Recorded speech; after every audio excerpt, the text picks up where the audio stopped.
ओम शांति। आज 20 जनवरी 2023 है और आज प्यारे बाबा के साकार रूप से चले हुए मधुर महावाक्यों को स्पष्ट करेंगी आदरणीय आशा दीदी।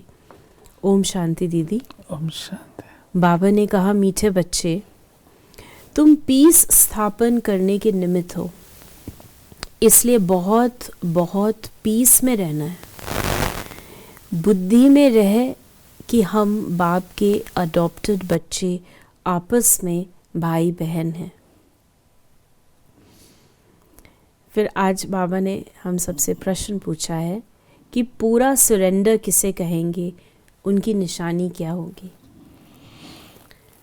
पूरा सरेंडर वो जिनकी बुद्धि में रहता है कि हम ईश्वरीय माँ बाप से पलते हैं।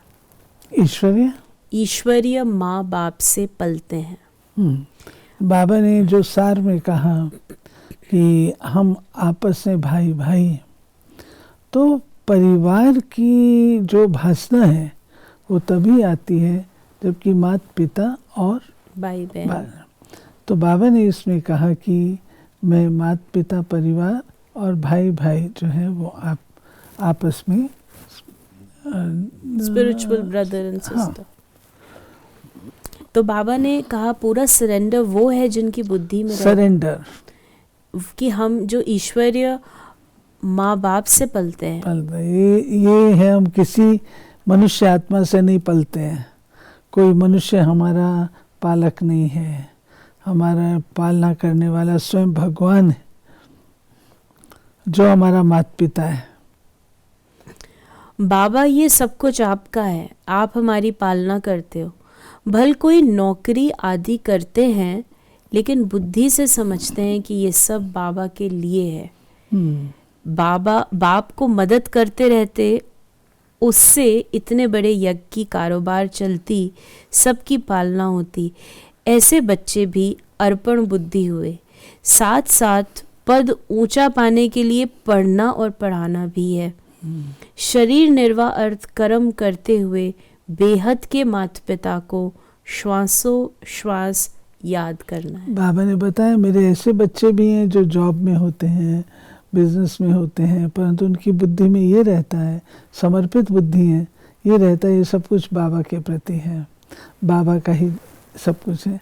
तो बाबा कहते हैं ऐसे बच्चों की फिर जो भाग्य है वो भी बहुत अच्छा ऊंचा बनता है, क्योंकि वो सब कुछ बाबा पर अर्पण कर देते हैं। फिर बाबा ने कहा पढ़ना पढ़ाना भी है। पढ़ना, हाँ, अर्पण करके बैठ नहीं जाना कि हम तो अर्पण करके बैठ के, बाकी आपकी कमाई क्या हुई, कमाई भी तो करनी है ना। गीत है ओम नमो शिवाय। ये गीत तो है गायन, वास्तव में महिमा सारी है ही ऊंचे ते ऊंचे परमात्मा की, जिसको बच्चे जानते हैं और बच्चों द्वारा सारी दुनिया भी जानती है कि माता पिता हमारा वही है। अब तुम माता पिता के साथ कुटुंब में बैठे हो। श्री कृष्ण को तो माता पिता कह नहीं सकते, भल उनके साथ राधे भी हो तो भी उनको माता पिता नहीं कहेंगे, क्योंकि वो तो प्रिंस प्रिंसेस हैं। शास्त्रों में ये भूल है। अब ये बेहद का बाप तुमको सभी शास्त्रों का सार बताते हैं। फिर बाबा ने हम बच्चों को कहा कि ये है ब्रह्मा मुख वंशावली नई रचना, वो हो गई पुरानी रचना। बच्चे जानते हैं कि बाबा हमको सदा सुखी बनाने आए हैं। लौकिक माँ बाप भी बच्चे को बड़ा कर स्कूल में ले जाते हैं। यहाँ बेहद का बाप हमको पढ़ा भी रहे हैं, हमारी पालना भी कर रहे हैं।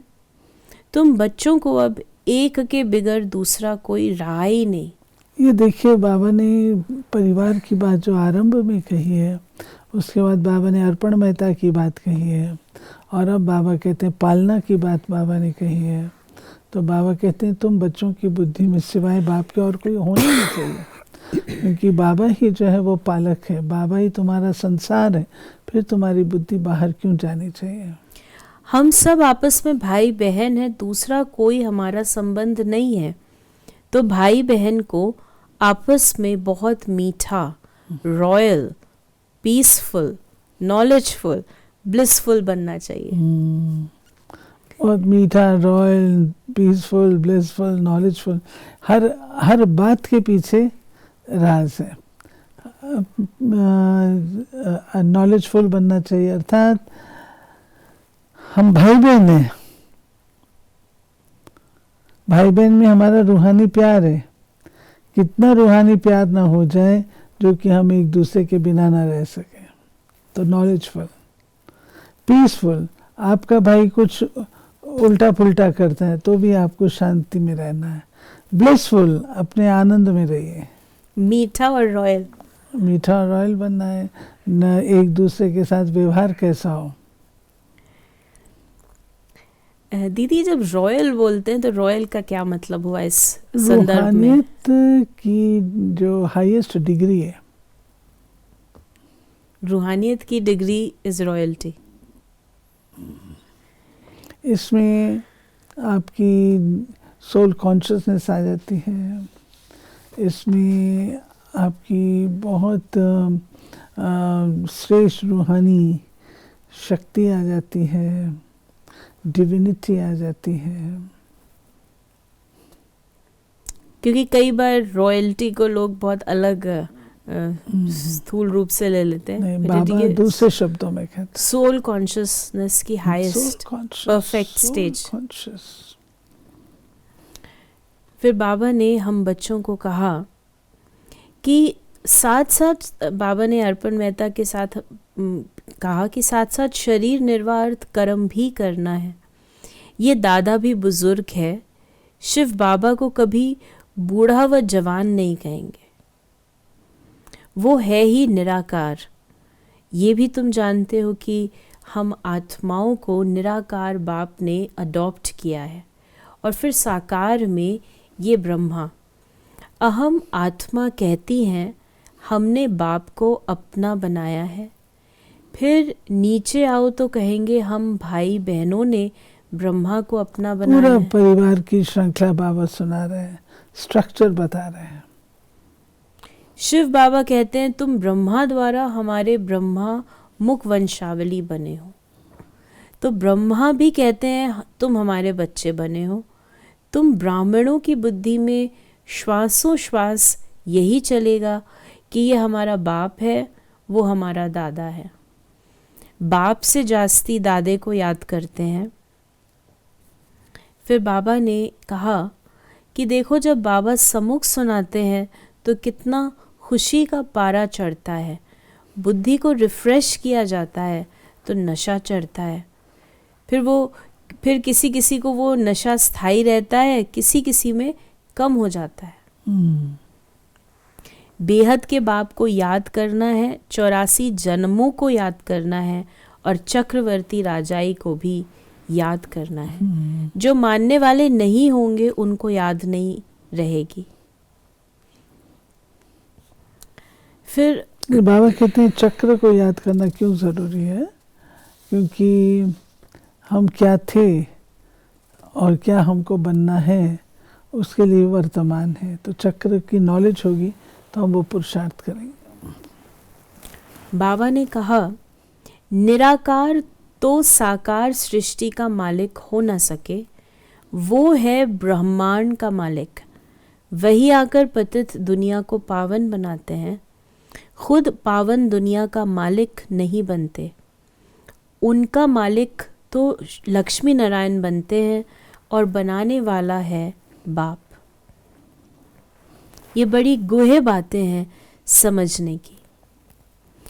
फिर बाबा ने कहा कि मैं तो ये शरीर भी लोन लेता हूँ, तुमको सृष्टि का मालिक बनाने राजयोग सिखाता हूँ। तुम जितना पुरुषार्थ करेंगे उतना पद ऊंचा पाएंगे, इसमें कमी मत करो। टीचर तो सभी को पढ़ाते हैं। अगर इम्तिहान में बहुत पास होते हैं तो टीचर का भी शो होता है, फिर उनको गवर्नमेंट से लिफ्ट मिलती है। ये भी ऐसे है। बाबा कहते हैं जो बच्चे अच्छा पढ़ते हैं स्कूल कॉलेज में तो वो भी, क्योंकि टीचर के ऊपर सारा मदार होता है। टीचर ने तो पढ़ाया, परंतु उसके बाद बच्चों ने कैसे पढ़ा। तो बच्चे अगर अच्छा पढ़ते हैं तो उनको इजाफा मिलता है, गवर्नमेंट की नज़रों में आते हैं। बाबा ने कहा कि यहाँ पे इम्तिहान में पास होते हैं तो मिठाई बांटते हैं, यहाँ तो तुम रोज मिठाई बांटते हो। टोली मिलती है ना क्लास के बाद। फिर जब इम्तिहान में पास हो जाते हैं तो सोने के फूलों की वर्षा होती है। तुम्हारे ऊपर कोई आकाश से फूल नहीं गिरेंगे, परंतु तुम एकदम सोने के महलों के मालिक बन जाते हो। फिर बाबा ने हम बच्चों को कहा कि तुम बच्चे कितने सौभाग्यशाली हो। मोस्ट बिलवड बाप बैठ समझाते हैं कि मैं आया हूँ तुम बच्चों को रावण की जंजीरों से छुड़ाने। रावण ने तुमको रोगी बना दिया है। अब बाप कहते हैं मुझे याद करो, अर्थात शिव बाबा को याद करो। इससे तुम्हारी ज्योति जगेगी, फिर तुम उड़ने लायक बन जाएंगे।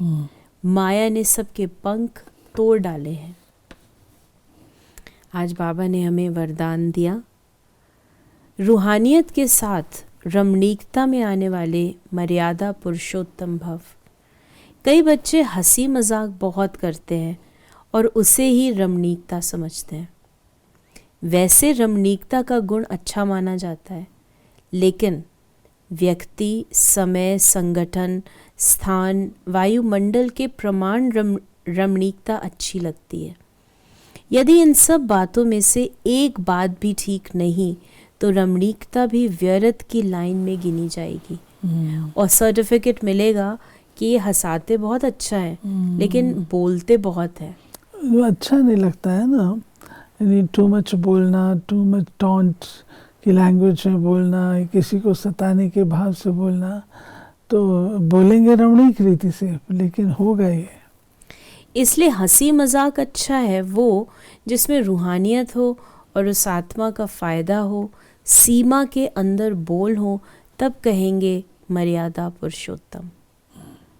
और स्लोगन है सदा स्वस्थ रहना है तो आत्मिक शक्ति को बढ़ाओ। विल पावर, अपनी सोल पावर को बढ़ाओ। तो ये थे बाबा के आज के मधुर महावाक्यों का स्पष्टीकरण।